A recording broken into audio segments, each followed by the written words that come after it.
giving my opponents points. First of all, my opponents stated, well, my opponents are basically saying that since these countries are poor, they should still pay back. But use this as an example. If we see a homeless person on the street and they're homeless and we give them $20, we're not going to expect it back because they're homeless. This is the same thing with these countries. They are poor countries. So how do we expect them to pay us back when they didn't even have money in the first place? Also, Judge, my opponent said that it turns countries into a wasteland. But Judge, if countries' debt is extracted, then it's not forgiven. Also, they said that the countries will collapse, but wouldn't the countries collapse if we don't help them? I mean, if we don't forgive the debt of these people, then they're going to have to pay us back all this money that they don't have. So, yeah, they are going to collapse. But, yeah, the collapse will help it. The collapse will happen if we don't help it. Also, they said that the U.S. didn't ask for a free ride when they were developing, but if they didn't know when the U.S. was developing, that they were probably more developed than countries that they are now. In other countries, in poor countries, they're dealing with crime rates, drug abuse, and all this different stuff that's going on in their countries.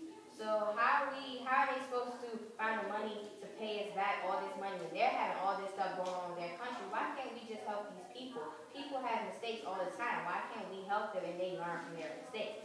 Now I like to restate my teammates' points. Debt can consume a large part of the output of a nation. It helps coordination with future financial growth. External debt forgiveness is necessary both on economic and ethical grounds. In-depth services drains the foreign exchange earning of poor countries. Now I like to say we should win.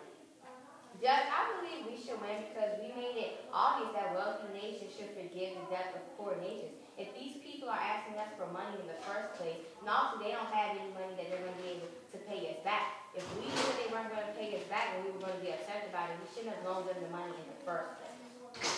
Also, I believe we should win because the opposition failed to refute all our points. We refuted all their points greatly and we extended on our points. As a proposition, we are saying that the wealthy nations should forgive the debt of poor nations because if these people are poor, we should forgive. I'm not saying that each time something happens that people should just give something and they should get away with it. But obviously, if these people are struggling, we should help them out. My name is Dominique, I represent Walker Middle School, and I'm for the proposition for the topic, wealthy nations should forgive the debt.